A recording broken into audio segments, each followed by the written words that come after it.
welcome back to my channel. Sorry about the light, it's a little bit dark this morning, and it is a whopping 14 degrees outside, so yay. Anyway, today I am going to talk about finances, just kind of briefly hit a few subjects that, not really to tell you guys what you should do, because everyone is different, so it's more just, I'm going to tell you a few things that have worked for me, and hopefully some of these things might work for you, or at least give you an idea of something that could work for you. So the first topic I'd like to talk about is cars. A good idea, I feel, with cars is to try to stay out of a rut of repairs, basically. Used vehicles are always a gamble when you're buying them. You never know what you're going to get. I mean, you can do all kinds of research and you're still going to end up with an occasional lemon. What I usually do, I'll take actually months before when I've decided that I'm getting close to needing a new car, before I actually buy one.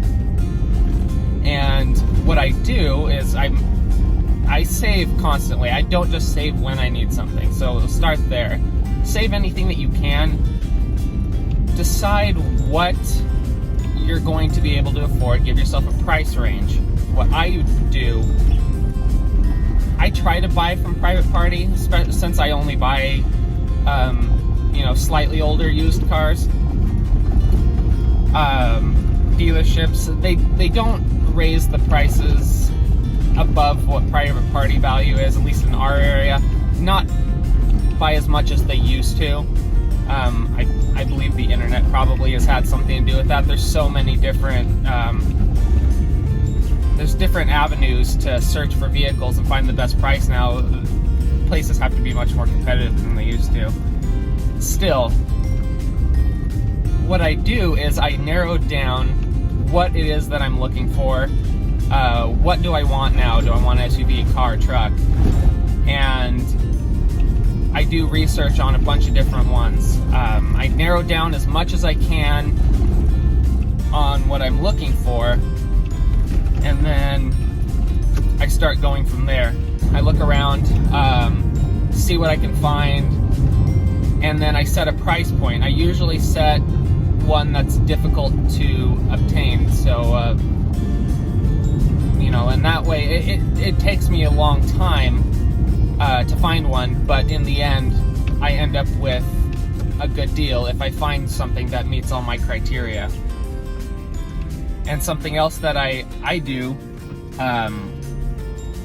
when it comes to vehicles is I look, because I put about 10,000 miles a year on my cars.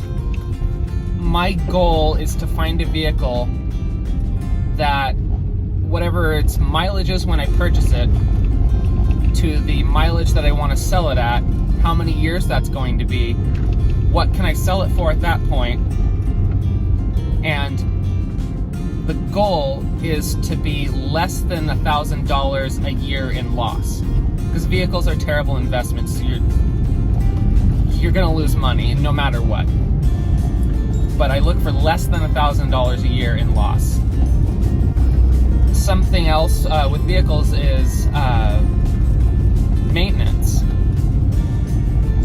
A lot of people can't do their own maintenance. They're just not mechanically savvy, and that's fine. If you are at all, or if you want to give it a shot, even simple things like oil changes and stuff like that, instead of paying a shop, just let's say that there is some work that's going to be done that's going to cost you $100. Not the parts, because you'd have to pay for the parts too, but something that would cost $100 worth of shop time. If you want to try it yourself, take that $100 and buy tools. Now you have the tools to do this job, plus some other jobs that come down the road. And certain jobs do have specialty tools, and you just kind of build up your collection if you have a place to keep tools. I just did the front wheel bearings on this vehicle not too long ago, and it cost me $100 for the shop to press the wheel bearings in and out. $100 I could have put towards a shop press to do it myself. I didn't realize it was going to be that expensive. There was miscommunication when I called them. But anyway, that's, you know, $100 I could have put towards a shop press, and then down the road I could have done other things with the shop press and pressed my own wheel bearings on other vehicles, or done it for friends and family. I work on other people's cars too. So that's pretty much it for the vehicles. One thing is, I recommend, if you can, something I try to do, I don't buy new. If you are looking for something new, shoot for something that's maybe only a year or so old. Vehicles lose value when they come off the lot the second you buy them and drive them off. So you might as well get something that has 5,000-10,000 miles on it that maybe somebody else bought and turned it in, you know, and then you're getting a better deal, and it's practically new. They're still going to have some warranties and stuff depending on what the manufacturer is and what the warranty is, but there's still going to be some there. If you can't afford a very expensive car, that's fine. Shoot for saving as much as you can to work yourself up. So if you can only afford a $500 car, $1,000 car, you know, start with that. Everybody has to start somewhere. But then work your way up to, you know, trade that and sell it when you have enough money to get something slightly more valuable. Because a lot of times, yeah, a vehicle might look great. You know, it's only $500. Great. But it's probably going to come with a lot of maintenance costs, and then you never get all that back when you sell it, and you just end up losing money there. So again, unless following the formula, unless you feel that the maintenance costs and everything like that are going to be less than $1,000 per 10,000 miles of use in a year, okay, fine, you know, that might work for you. So getting off of the car subject, the next thing that I was going to talk about, just a few things that I do for saving money. This is definitely not going to work for everybody, but credit cards. I personally use credit cards only. What I do is I researched all the cashback credit card options out there, and I found a couple that worked best for me. They have ones that are, you know, 2% all the time, 5% in different categories per quarter. They have ones with mileage and stuff like that. You know, there's a lot of them out there. There's some that you can pay an annual fee and get higher rewards. Depending on how much you spend, maybe that's worth it, but you generally have to spend quite a bit in a year for that to be more beneficial. There's cards specific to different places, like Amazon has their own credit card. You get 5% cash back from Amazon, things like that. It works for me. Like I said, some people are not good with credit cards. And if you're not, you're probably going to want to stay away from that. But if you are good with them, well, all I do, I don't buy anything on my credit card that's not something I would have otherwise purchased. So regular, everyday shopping items. And I can keep from spending too much doing that. And that works for me. And the amount that I spend in a year, I actually get quite a bit back in cash back. And really, that's free money. So if you're piling that on top of, you know, if you coupon or just shopping for the best deals. When it comes to shopping for the best deals, I keep a few apps on my phone, like the Costco, Walmart, Amazon. And if I see an item, not like grocery items, but more slightly higher priced items, specific things that I need, I'll look across those apps, especially between Walmart and Amazon, if I'm shopping either of those, and see, well, what's the better price? And then I purchase it there. I don't mind waiting a couple days for an item to get there if I order from Amazon. Something that I also recommend doing is buying products. Basically, I call it seasonal shopping. I don't know if that's the correct term for it or not. But I shop after each season for the next season. Christmas is a big one for decorations. Those decorations get expensive fast. You can go this time of the year, like right now at my local Walmart, a pack of light bulbs is 29 cents a piece. And they started at, I believe it was around $5. So, buy stuff after the season for the next season if you have a place to store it. Something that I just got that I was pretty excited about at the time. I was keeping an eye out for a new air conditioner. I didn't need one this last summer, so I waited until the end of summer, and I ended up getting a huge air conditioner. It was originally $600, I believe, and I got it for $99. There's only 2 left in the store, and I grabbed one of them. I almost wish I would have grabbed them both, but that'll be ready for me next summer, and I basically just saved $500. When it comes to purchasing things that I try to do, if it's something that's not a necessity, I'll wait a couple days, maybe a week, and then see if it's something that I still want. If I don't, then it's money that I saved not purchasing it. If I still want it, it's probably something I'm going to enjoy and it'll be worth it. So jump in, get it. Something that can add up really quick is eating at restaurants. You don't always think about it, but you just want to go grab something. Getting coffees, a lot of stuff like that can nickel and dime, and before you know it, it can cost you hundreds and hundreds of dollars a month. And that's something to keep in mind. We're going back briefly to putting everything on a credit card.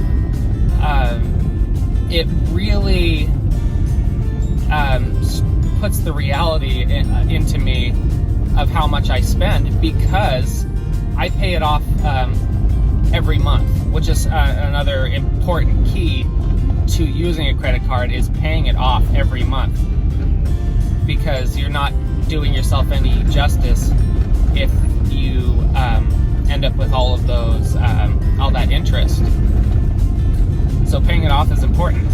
But then I have one huge bill that I pay off every month, so it helps for me to keep in check how much I'm spending, and maybe I need to cut back a little bit. And that's something that a lot of these little side things that people want to do, and myself included, I can really add up fast. I had some time to think about what I talked about this morning, and just had a couple more things that I wanted to mention real quick regarding breaking the cycle of paycheck to paycheck. And so let's dive right into it. Saving money needs to be on your mind with any purchase that you make. Are you getting the best deal? Is it necessary to buy in the first place? Because really most things are just a convenience, and that's the big thing. You just think about it. And I'm not saying you shouldn't buy things, because you need to have a certain level of entertainment in your life or you'll go crazy. But just what do you need at that time? So what I did is I saved for a period of time. I didn't really buy anything. I just dealt with what I had, and that was it. And just got myself to a point of of having savings equivalent to at least 1 to 2 of my paychecks at that time. Because then if something happens, if you end up sick or something, or you end up needing some time off work, or something breaks on your car or in your house, or some other unexpected expenditure comes up, you have a chance that you might have the funds to take care of it, and you don't end up having to maybe take out a loan and end up more in the hole, whatever your situation could end up being. It's nice to have that contingency plan. If you have enough in savings and you're actually able to go out when you find a deal on something that you'll need down the road, like I discussed earlier, tools, or if you do shop after a season for the following season, you have the money that you can buy stuff when it's on sale instead of when you need it. Because if you buy things when you need them, you're going to have a much higher chance of overpaying. And depending on how extreme you want to go, saving money can be a lifestyle.